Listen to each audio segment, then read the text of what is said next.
गरीब की शादी। शशि की सौतेली माँ ने उसकी शादी की तो बड़े घर में, लेकिन पति कोई काम न करता। आप ससुर जी के साथ काम पर क्यों नहीं जाते? हाँ जाऊंगा, लेकिन कल से। आज जरा मैं दोस्तों के साथ घूमने जा रहा हूँ। शशि के 2 बच्चे होते हैं, लेकिन रमेश का हाल वैसा का वैसा ही रहता है। एक दिन, सुनिए ना, बच्चा रो रहा है, इसके दूध के लिए पैसे नहीं है। अरे तो पिताजी से ले लो ना। क्यों? अगर आप में कमाने की क्षमता नहीं थी तो शादी क्यों की? तभी घर आई बड़ी ननद बोल पड़ती है। आहा हा हा, तुम्हारी माँ को साफ साफ कह दिया था कि लड़का ना कमाता है ना कभी कमाएगा। हम 4 बहनें हैं इसका ख्याल रखने के लिए, और पिताजी का इतना सारा पैसा, तुम्हें किस चीज की कमी रखी है? लेकिन थोड़े ही सालों में तकदीर बदल जाती है। शशि का ससुराल गरीब हो जाता है। सब बिकने के बाद शशि अपने पति, बच्चे और सास के साथ किराए के मकान में आ जाती है। मैं कोई नौकरी करना चाहती हूँ दीदी। अरे इतने बड़े घर की बहू थी शशि, तुम नौकरी करोगी? नहीं नहीं नहीं नहीं। नहीं करूंगी तो घर कैसे चलेगा? बच्चों को भी तो पालना है ना। तभी शशि का भाई आ जाता है। शशि, ये ले राशन का सामान, किसी भी तरह की कोई भी जरूरत हो तो बताना। भाई, अब मैं नौकरी करूंगी।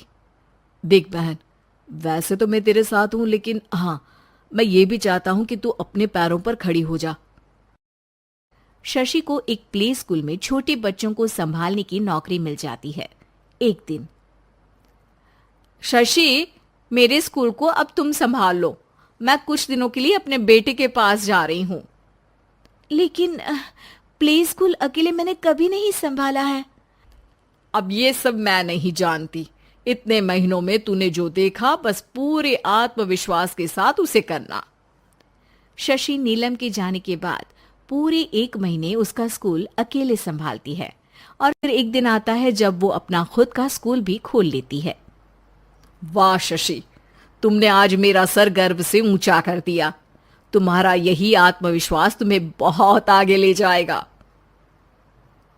नीलम, बहुत आगे जाने की चाह नहीं है, बस ये छोटा सा स्कूल मेरे बच्चों की अच्छी शिक्षा में मेरी मदद करे, यही मैं चाहती हूँ। शशि थोड़े थोड़े पैसों से ही अपना परिवार पाल रही थी। एक दिन उसके घर उसकी बड़ी ननद आती है। अरे भाभी, घर में कूलर तो लगा लेती, मेरी माँ को कैसे पंखे में लिटा रखा है? अरे तो शशि कौन सा एसी लगा कर सो रही है? वो भी तो यहीं रहती है ना मेरे पास। ज्यादा यहाँ आकर मेरी बहू को परेशान ना किया करो। हाँ हाँ, मुझे भी शौक नहीं है इस छोटे से घर में आने का। मैं तो बस ये बोलने आई थी कि मेरे बेटे की शादी है तो ननिहाल का जो नेग होता है वो ले आना। हाँ हाँ, जितना बनेगा कर देंगे, और ना हुआ ना तो वो भी नहीं करेंगे। तभी शशि बोल पड़ती है। अरे नहीं नहीं माँ जी, रीटा घर की बेटी है, उसके ससुराल वाले उससे शादी पर पूछेंगे कि मायके से क्या मिला। रीटा, तुम मुझे सामान की लिस्ट भेज देना, मैं पूरी कोशिश करूंगी कि तुम्हारी हर डिमांड को पूरा करे। अच्छा, मैं खाना लगाती हूँ। शशि ये बोलकर किचन में चली जाती है। धीरे धीरे कर शशि किसी न किसी तरह अपनी सारी ननदों की डिमांड भी पूरी करती, बच्चों की ख्वाहिशें भी, और उनकी पढ़ाई के लिए पैसे जोड़ती। एक दिन जब शशि का बेटा 12वीं पास करके आता है। माँ, अब तुझे काम करने की जरूरत नहीं है। मैं अब कोई ना कोई नौकरी करके पढ़ाई भी साथ कर लिया करूंगा। शशि को लगता है कि बेटा और आगे पढ़ाई करे, लेकिन वक्त की मार के कारण वो बेटे को काम के लिए हाँ कर देती है। अब बेटा एक बैंक में चपरासी बन जाता है। लड़का देखने में तो बड़ा अच्छा है, अंग्रेजी भी पटर पटर बोलता है, फिर चपरासी क्यों? लड़का सारी बात मैनेजर को बता देता है। अच्छा, तो मैं तुझे एक मौका देता हूँ। तू यहाँ रहकर दूसरे डिपार्टमेंट का भी काम सीख। अगर तू किसी एक का भी काम अच्छे से सीख गया तो मैं तुझे यहाँ टेबल चेयर में बैठने वाली नौकरी दे दूंगा। लेकिन एक दिन शशि की ननद उसे फोन करती है। अरे भाभी, देखो मायका तो मेरा तुम लोगों से ही है। मैंने आपके बेटे और मेरे भतीजे प्रदीप के लिए यहाँ एक नौकरी देखी है, पूरे 5,000 मिलेंगे। वैसे करता ही क्या है, चपरासी ही तो है ना। कोई बात नहीं रीटा, मैं उसे इस शहर के बाहर नहीं भेजना चाहती हूँ। बाकी वो शाम को आएगा तो मैं पूछ लेती हूँ। वहीं प्रदीप मैनेजर की बात से खुश हो जाता है और मैनेजर के काम पर ही नजर रखने लगता है। वो उनकी तरह के पेपर पढ़ता, काम करता और आने वाले लोगों की बातें सुनता। एक दिन बैंक में ऑडिट वाले आते हैं। ये गलत है, पूरी बैलेंस शीट नहीं मिल रही है, कहीं ना कहीं गड़बड़ है। ए मैनेजर, क्या करते हो? बैंक के पैसों का हिसाब सही नहीं है। मैनेजर के पसीने छूट जाते हैं। तभी प्रदीप वहां जाता है। अब क्या मैं ये बैलेंस शीट देख सकता हूँ? अरे बेटा मजाक नहीं, जाओ पानी लेकर आओ एक गिलास।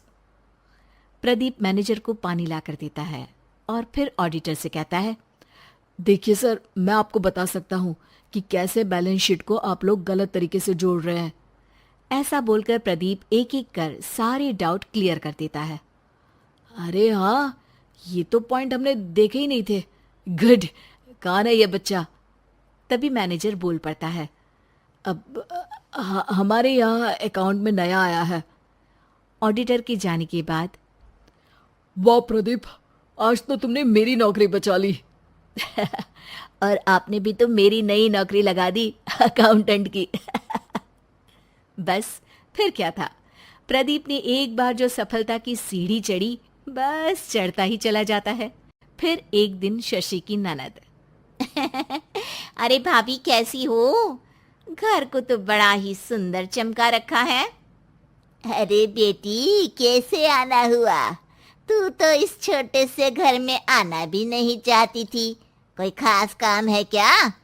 अब हाँ, वो माँ, मेरा जो मजला बेटा है ना, वो अकाउंट से पढ़ाई कर रहा है, तो प्रदीप से बोलकर उसकी भी कहीं अच्छी नौकरी लगा दो ना।